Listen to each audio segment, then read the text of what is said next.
Hey guys, it's day 2 in Nashik. So 5:10 అవుతుంది.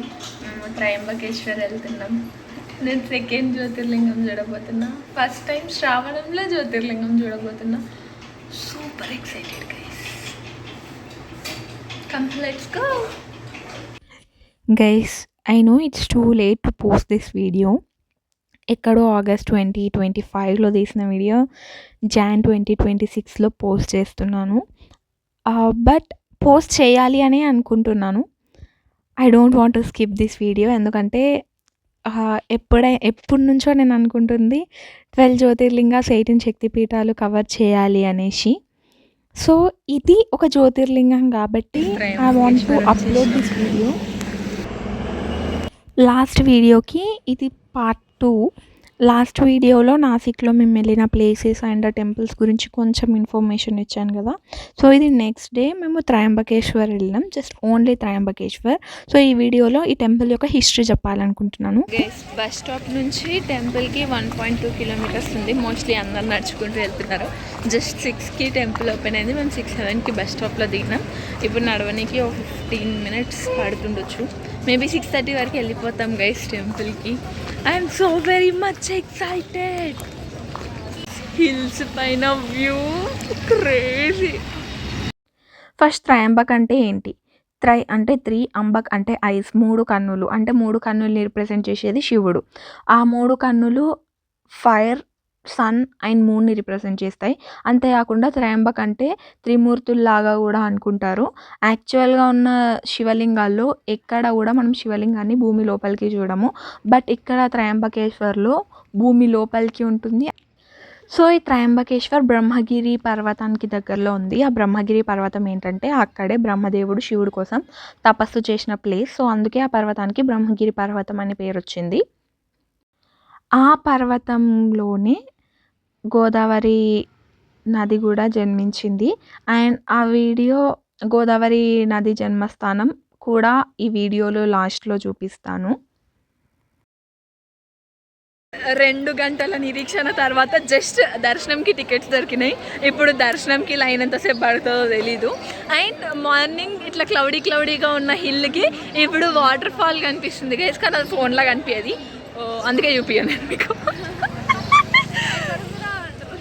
అక్కడ వాళ్ళు గైస్, అమ్మో కనిపిస్తుంది, ఫోన్లో కనిపిస్తుంది గైస్, కనిపిస్తుంది ఫోన్లో కూడా. మీకు కనిపించకపోతే అది నాకు సంబంధం లేదు గైస్. ఫుల్ కొట్టుకుంటున్నారు గైస్. అదే ఇప్పుడు తెలంగాణలో అయ్యి ఉంటే ఇంక గుద్దుకునే ఉంటుండే. ఈడ కాబట్టి నూకేసుకొని సరిపోయింది. కానీ మన దగ్గర అయితే క్రేజీ ఉంటుండే. ఫుల్ ఆన్ టైం పాస్ అవుతుండే గైస్. నేను బొట్టు మార్చిన మళ్ళీ మ్యాచింగ్ వైట్ అయిపోయి వైట్ కనిపించట్లేదు అనేది కృతి. మ్యాచింగ్. ఇప్పుడు 8:30 అవుతుంది గైస్. 2 గంటలు నిల్చున్నాం లైన్లో. బయటకు వచ్చేస్తాం. 10, 11, మోస్ట్లీ 11 లోపు బయటికి రావాలి గైస్. అది మా టార్గెట్. శివయ్య రప్పిస్తాడు బయటికి.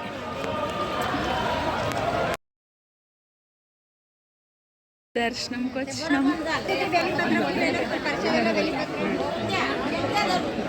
గైస్ లైన్ ఘోరం అంటే ఘోరం ఉంది గైస్. టికెట్ తీసుకున్న దర్శనంకి కూడా.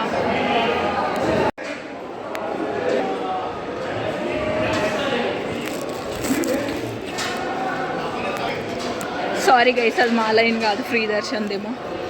కానీ బాగాలేదు గైస్ నడవనికి. వాళ్ళు మొత్తం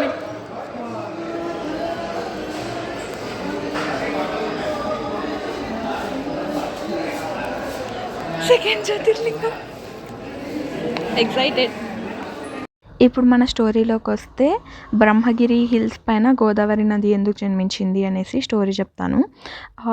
ఒకప్పుడు బ్రహ్మగిరి పర్వతం పైన గౌతమ మహర్షికి ఆశ్రమం ఉండేది. సో అతను ఒకప్పుడు గోహత్య చేసినాడు. అది పాపం అని తెలిసి ఆ పాపాన్ని పోగొట్టుకోవాలి అని అంటే గంగా నదిలో స్నానం చేస్తే ఆ పాపాలన్నీ పోతాయి అనేసి ఆయన నమ్ముతాడు.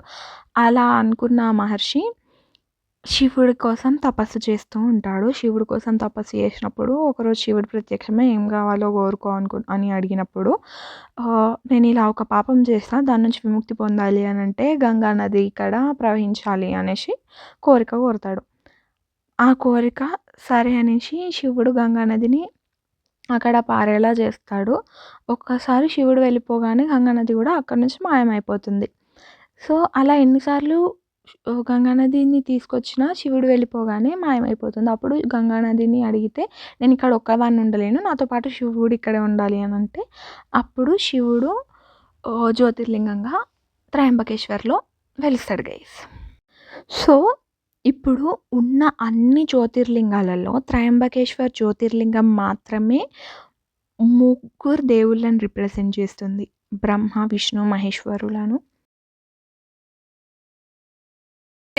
దర్శనం అయిపోయిన తర్వాత ఇప్పుడు గోదావరి జన్మస్థానంకి వెళ్తున్నాం. Godavari starting point. దాని తర్వాత ఇంకా కొన్ని టెంపుల్స్ ఉన్నాయంట. సో ఆ టెంపుల్స్ అన్నీ మళ్ళీ ప్యాకేజ్ 600 మొత్తం అందరికి ముగ్గురికి కలిసి 600 వెళ్తున్నాం గైస్. మోస్ట్లీ త్రయంబకేశ్వర్ జర్నీకి మోస్ట్లీ మహారాష్ట్రలో ఉన్న ఏ ప్లేస్ చూడాలి అనన్నా అది రెయినీ సీజన్లో చూస్తేనే బాగుంటుంది, ఎందుకంటే వ్యూస్ బాగుంటాయి కాబట్టి. సో యాక్చువల్గా మాకు త్రయంబకేశ్వర్కి వెళ్ళిన తర్వాత అక్కడ ట్రెక్కింగ్ ఉంటుంది అని ఐడియా లేదు. బట్ గైస్, మీరు గోదావరి చూడాలి అని అనుకుంటే పక్కా ట్రెక్కింగ్ చేయాలి. అండ్ రెయినీ సీజన్లో వెళ్తే మ్యాండేటరీగా షూస్ తీసుకెళ్ళండి. మాకు తెలీదు, ఆ చెప్పులతోటే నడిచినాము. అండ్ అక్కడ పడే ఛాన్సెస్ కూడా ఉంటాయి. పడ్డ వాళ్ళని మేము చూసినాం కూడా. అండ్ చాలా ప్లేసెస్లో మొత్తం బురద బురద ఉంటుంది. అది ప్రాపర్ రోడ్ కాదు, ప్రాపర్ స్టోన్స్ కూడా ఉండవు ట్రెక్కింగ్ చేయడానికి. లైక్ బురదలో నడవాల్సి వస్తుంది. ఒక 3 కిలోమీటర్స్ వరకు బురదలోనే నడవాలి. లైక్ మోస్ట్లీ నేను మీకు రెయినీ సీజన్లోనే వెళ్ళమని సజెస్ట్ చేస్తాను. బట్ వెళ్ళినప్పుడు జాగ్రత్తగా వెళ్ళాలి. లైక్ నార్మల్గా వేరే సీజన్లో వెళ్ళినా ఇట్స్ ఓకే, కానీ అది హిల్ పైన ఉండడం వల్ల ఏమో ఎండాకాలంలో అయితే ఎక్కువ ఎండలు కొడుతుండొచ్చు, కొట్టే ఛాన్సెస్ ఉంటాయి. బట్ అసలు క్రేజీ వ్యూస్ ఉంటాయి గైస్ వర్షాకాలంలో వెళ్తే. గైస్, గోదావరి గంగా నీళ్ళు కావాలి అంటే బాటిల్స్ తీసుకెళ్ళండి. అక్కడ ఎంటీ బాటిల్ 30 రూపీస్ అంట, నార్మల్ ప్లాస్టిక్ బాటిలే. మీకు 2 సైడ్స్ ఉంటుంది ట్రెక్కింగ్ చేయడం. ఒక పాయింట్ దగ్గరికి వెళ్ళిన తర్వాత ఒక సైడ్ వెళ్తే గోదావరి రివర్ బర్త్ ప్లేస్ వస్తుంది. ఇంకొక సైడ్ వెళ్తే మొత్తం అన్ని టెంపుల్స్ ఉంటాయి.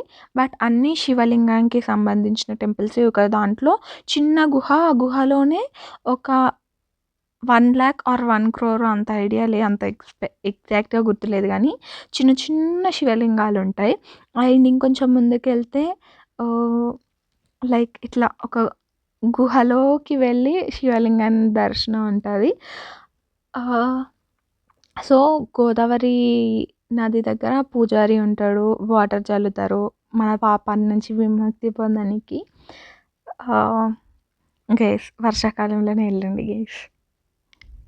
ఇవన్నీ లైక్ మాకు ఆటో ప్యాకేజ్ మాట్లాడుకునేటప్పుడు 6 టెంపుల్స్ అని చెప్పినారు. మేము సెపరేట్గా ఉంటాయేమో అనుకున్నాం. బట్ వెళ్ళే దారిలోనే చిన్న చిన్న గుళ్ళు ఉన్నాయి గైస్. అవి సెపరేట్గా ఏం కాదు, జస్ట్ మనం వెళ్ళాలి అని అనుకుంటే అక్కడ మనం చూసేది గోదావరి నది. అండ్ పైన ట్రెక్కింగ్ చేసే వాళ్ళకి మాత్రమే, స్టెప్స్ ఎక్కలేరు అనుకుంటే మాత్రం అక్కడికి వెళ్ళి కూడా వేస్ట్ గైస్.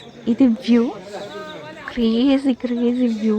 కోతులు కూడా ఉంటాయి గైస్. ఒకళ్ళు వెళ్ళినప్పుడు జాగ్రత్తగా వెళ్ళండి. కొబ్బరికాయ తీసుకున్నప్పుడు అది కనిపించకుండా పట్టుకోండి. ఇది గోదావరి జన్మస్థానం. ఇక్కడ చూస్తే దాంట్లో నుంచి వాటర్ వస్తున్నాయి, అది గంగాదేవి విగ్రహం. ఇక్కడ పక్కనే ఆ గంగా నదిలో నుంచి వచ్చిన వాటర్ ఉన్నాయి. ఇవన్నీ గంగా నది నుంచి వచ్చిన వాటర్ గైస్. అక్కడ వాటర్ వస్తున్నది కనిపిస్తుంది కదా. అండ్ ఇట్ సైడ్ వెళ్తే గైస్ ఇవన్నీ శివలింగాలు, చిన్న చిన్న శివలింగాలు. అక్కడెక్కడో త్రయంబకేశ్వర్ టెంపుల్.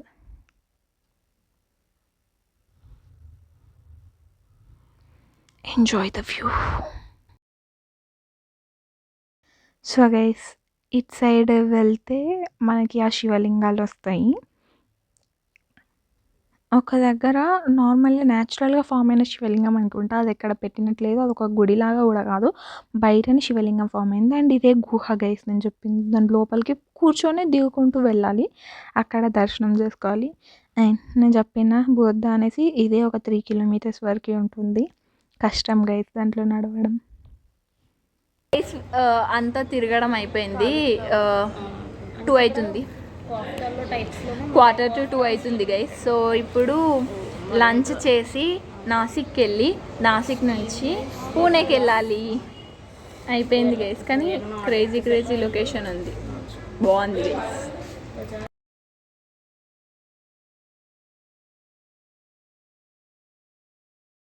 గైస్లో సీటింగ్ ఉంది కానీ ఇట్లా బయట మంచిగా నేచర్లో కూర్చోవచ్చు అనేసి. గైస్ ఫైనల్గా వచ్చేసినాం గైస్. మా హాస్టల్కి 11:30 అవుతుంది. Sunday night 11:30. That's it for today's video. Bye bye.